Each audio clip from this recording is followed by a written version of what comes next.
Bagaimana opini Anda mengenai video yang beredar secara viral di dunia maya, dugaan anggota DPRD sedang mengonsumsi sabu. Sekali lagi ini sedang di tengah mengonsumsi sabu, itu yang didugakan pada dua anggota DPRD ini.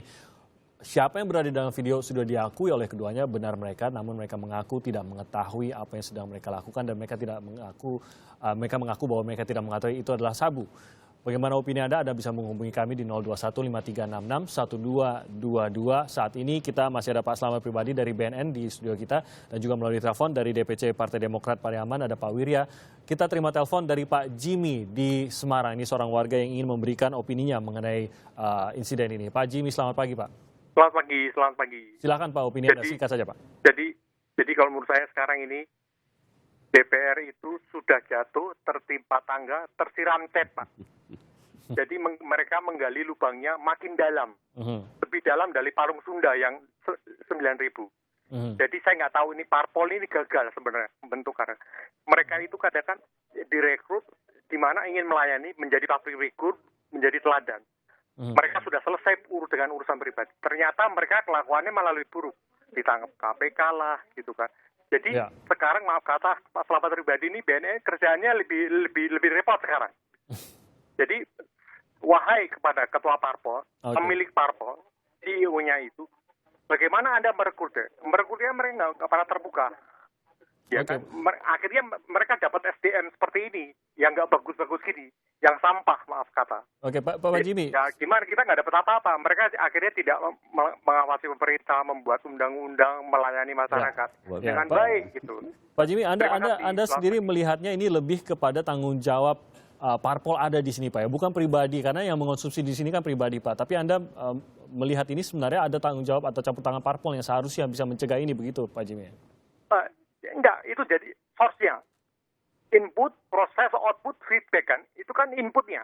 Bagaimana mendapat SDM-nya kan, bagaimana dulu merekrut, itu kan ketahuan dari situ kan. Jejak rekam, kayak Jokowi kan, jadi wali kota Solo. Jejak rekamnya ketahuan gitu kan. Jadi mereka reputasinya sudah nggak bagus, masuk makin nggak bagus gitu kan. Oke, baik. Ya. Baik, terima kasih Pak Jimmy dari Semarang yang menyorot bagaimana ini juga parpol harus bertanggung jawab dan juga ini menjadi teguran bagi parpol pada saat merekrut tadi kata Pak Jimmy. Ada Pak Yanto di Jakarta. Selamat pagi, Pak Yanto. Halo, ya selamat pagi Pak. Pagi Pak Yanto, silakan Pak. Begini saja, Pak, saya dari Pak Yanto di Jakarta. Saya menanyakan, kalau TO-nya ditangkap itu prosesnya sampai 1,5 tahun Pak ya? Kok lama bener gitu loh Pak? Kalau ditangkap? Prosesnya hampir lama sekali, 1,5 tahun Proses Pak. apa ini Pak? Untuk proses siapa yang ditangkap? Maksudnya Bapak merujuk kepada kasus ini atau bagaimana Pak? Iya Pak, betul Pak. Oke, sampai sejauh ini sih belum ada penangkapan ya Pak? Masih belum ada kan. Perbuatannya tahun yang lalu, tapi viral baru berapa minggu aja. Baru berapa minggu ini. Begitu Pak Yanto di Jakarta ya. Mengapa begitu lama? Mungkin itu tadi menjawab bahwa videonya memang baru sekarang ini Pak Yanto. Oke, baik, itu tadi poin dari Pak Yanto. Mungkin Pak Yanto ingin prosesnya bisa lebih cepat begitu, lebih general juga. Kalau memang sudah diketahui menggunakan prosesnya, apakah lama atau apakah cepat, Pak Slamet mungkin bisa. Saya kira Pak Yanto betul, masyarakat juga berharap sesuatu itu cepat ya. Tapi bagaimanapun juga kita ada proses, namanya proses penyelidikan dan proses penyidikan. Jadi artinya sampai ditemukan fakta dan bukti, apakah ini akan terlibat dalam proses hukum, ataukah terlibat dalam penyalahgunaan, atau terlibat sebagai pengguna murni atau bagaimana, nanti kita tunggu. Perannya apa juga. Perannya apa kita tunggu. Oke, nanti saya ke Pak Wirya tapi saya mau bahas sesuatu bersama Pak Slamet di sini. Mengenai video, bentuknya ini sendiri, Pak Slamet di sini, mengenai video. Memang kasus hukumnya ini belum masuk, kembali lagi, belum ada tersangka. Iya, betul. Bahkan belum tahu apakah ini akan nanti suatu saat menjadi kasus. Tapi yang pasti ada sebuah video yang beredar anggota DPRD yang memang mengakui bahwa ini adalah dirinya berada di dalam video tersebut.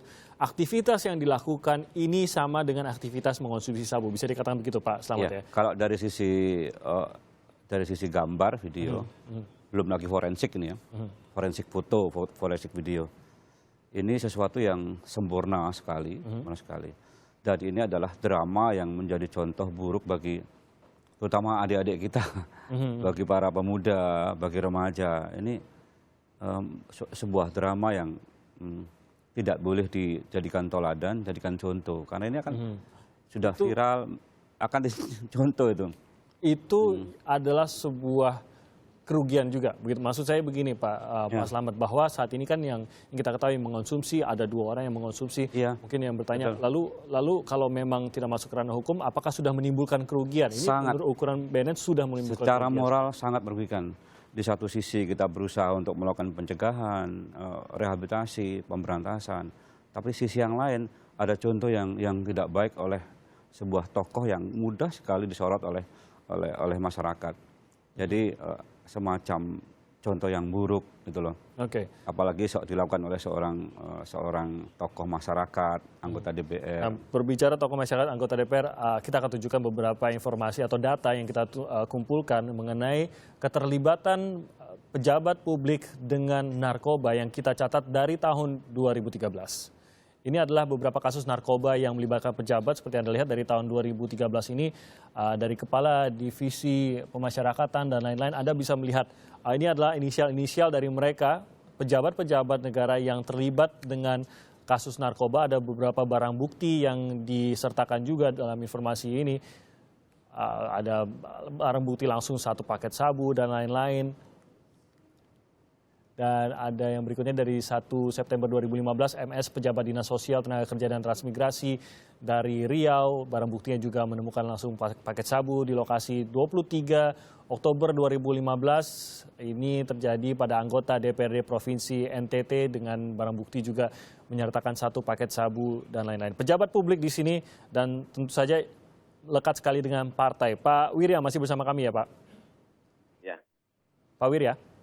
Ya, halo. Pak Wirya, tadi ada penelpon Pak Jimmy juga yang langsung menyorot bagaimana seharusnya ini menjadi salah satu tanggung jawab partai dan partai harus bisa bersikap tegas terhadap hal-hal seperti ini karena bisa duduknya nama-nama tersebut di kursi-kursi pejabat publik ini adalah dari partai juga yang memajukan mereka sebagai kader, begitu Pak? Oh ya, benar. Dalam hal proses rekrutmen tentu yang kita rekrut adalah kader-kader yang dianggap baik dan terbaik. Gitu. Tapi munculnya seperti ini, begitu mungkin. Harapan kita kan sama Pak dengan apa yang Pak Wirya bilang. Kita harapkan partai mengajukan yang terbaik, kenapa mendapatkan ujung-ujungnya seperti beberapa kasus yang baru saja saya buka. Kok banyak juga, bisa saya katakan banyak yang akhirnya jatuh ke lubang narkoba begitu Pak. Tidakkah bisa diketahui lebih awal? Kan ada tahapan-tahapan di proses pencalekan, kan ada tahapan. Salah satunya adalah tes narkoba waktu ada asesmen kesehatan, salah satu persyaratan. Dan membuktikan yang bersangkutan itu lolos tes kesehatan dan lolos tes narkoba ketika melengkapi persyaratan administrasi tes kesehatannya. Dan hasil dalam perjalanan beliau setelah anggota DPRD, dan beliau ini sebenarnya sudah 2 periode di DPRD Padang Pareban. Nah, baru kejadian dalam pengakuan beliau di tahun 2015 kemarin. Artinya ini kan menyangkut dengan sikap dan oknum perilaku dari yang bersangkutan sendiri, bukan mencerminkan perilaku dari keorganisasian kita. Nah, dalam hal ini tentu kewajiban kita mendudukkan permasalahan ini kepada yang bersangkutan dan bertanggung jawab terhadap tindakan yang kita lakukan. Karena kita tahu pertanggungjawaban kita kepada publik, kepada konstituen juga besar dalam hal ini. Kalau dari, maaf saya potong Pak Wirya, tadi ada mengatakan bahwa ada suatu tahap pengujian, salah satunya yaitu melihat banyaknya mungkin pejabat di sini yang menggunakan narkoba. Pada saat perekrutan juga ada tes narkotika. Dari partai apakah ada tes khusus untuk narkotika pada awal dan juga apakah ada tes khusus narkotika yang dilakukan berkala? Ya, dari kejadian ini tentu ini menjadi pembelajaran bagi kita. Sebelum mereka mendaftar sebagai caleg dan melengkapi persyaratan pencalekan, itu pasti semua caleg yang mengikuti pemilihan legislatif pasti akan melengkapi persyaratan tersebut. Nah, bagaimana juga dengan kasus ini, pihak DPP Partai Demokrat, Pak Eka Putra kemarin sudah meminta kepada seluruh jajaran ya di Sumatera Barat, seluruh anggota fraksi yang ada di 19 kabupaten kota di Sumatera Barat untuk melakukan tes urin ke seluruh anggota fraksi yang ada di kabupaten kota di Sumatera Barat. Jadi ini sebuah langkah yang cepat dan tepat, dan kami bekerja juga sangat cepat.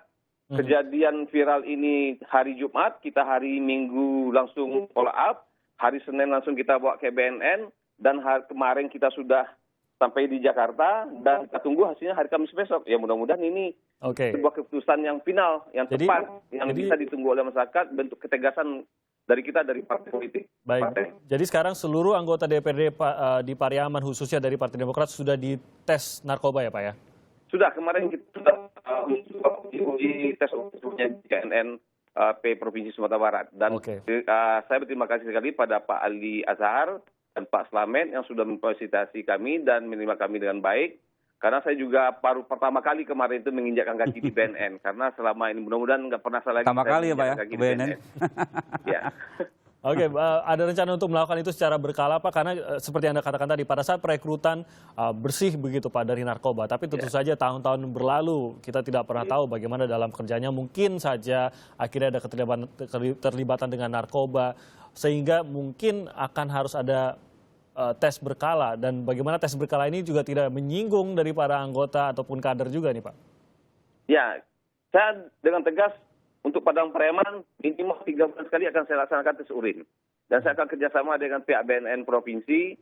Nah kemarin komunikasi dengan Pak Ali Azhar, beliau sangat open sekali dan sangat kooperatif dengan kita. Beliau juga apresiasi dengan tindakan kami dari Partai Demokrat. Karena ini bagian dari tanggung jawab moral kita ke masyarakat. Mudah-mudahan ini jadi pembelajaran bagi kita semua, bukan hanya kepada Partai Demokrat. Seluruh anggota DPRD Padang Pariaman yang 40 orang itu juga menjadi bagian dari tanggung jawab ini. Dan kemarin saya dengar dari Pak Ali Azhar dari BNN Provinsi juga sudah menyurati Ketua DPRD, akan menyurati ya Ketua DPRD Padang Pariaman untuk memeriksa seluruh anggota DPRD Kabupaten Padang Pariaman. Sanksi terberat yang bisa dijatuhkan kalau memang ada anggota DPRD khususnya dari Partai Demokrat memang terbukti mengonsumsi narkoba Pak? Ya, pertama itu keputusan akan kita serahkan kepada DPP nantinya, tapi saya yakin sanksi terberat itu adalah pemberhentian dari semua tingkatan, dari kalau oknum-oknum yang di anggota legislatif kita terlibat secara nyata dan positif menggunakan narkoba ini.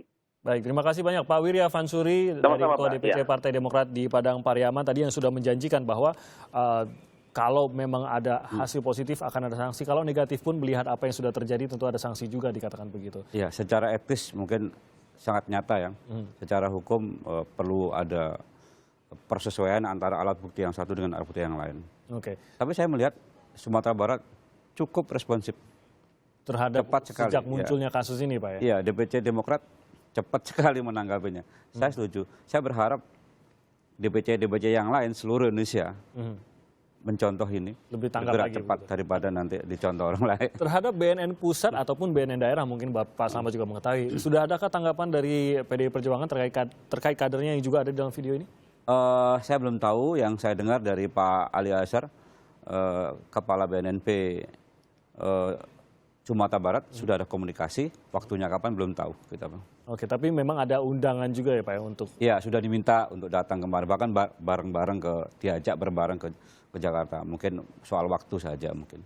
Nah, mungkin terkait dengan kasus ini kita tahu bahwa harganya ada Pak yang sudah mungkin merugikan masyarakat, yaitu adanya sebuah contoh penggunaan yang tadi Pak Slamet sempat mengatakan bahwa mirip atau sama ya Pak ya, bisa dikatakan begitu dengan penggunaan sabu. Gitu, ini Pak, belum forensik ya. Belum forensik ya. Belum forensik, kriminalistik, baru pandangan fisik aja. Baru pandangan fisik, tapi menyerupai paling tidak begitu Pak Slamet ya, menyerupai. Dan ini tentunya khawatirnya adalah dicontoh oleh masyarakat khususnya yang muda begitu Pak ya. Adik-adik kita ini melihat drama yang luar biasa, tidak bagus. Dan ini bisa jadi barang bukti nggak Pak? Mungkin saya kalau mungkin kurang nyaman menjawabnya atau tidak dalam posisi menjawabnya, tapi video ini bisakah menjadi barang bukti? Bisa, dari sisi forensik bisa. Bisa menjadi barang bukti dari sisi forensik. Iya. Baik, terima kasih banyak Pak Slamet pribadi. Iya, semoga tidak semakin menyebar videonya tentu saja, dan apalagi sampai menjadi contoh bagi mereka pemuda yang menyaksikan Pak ya.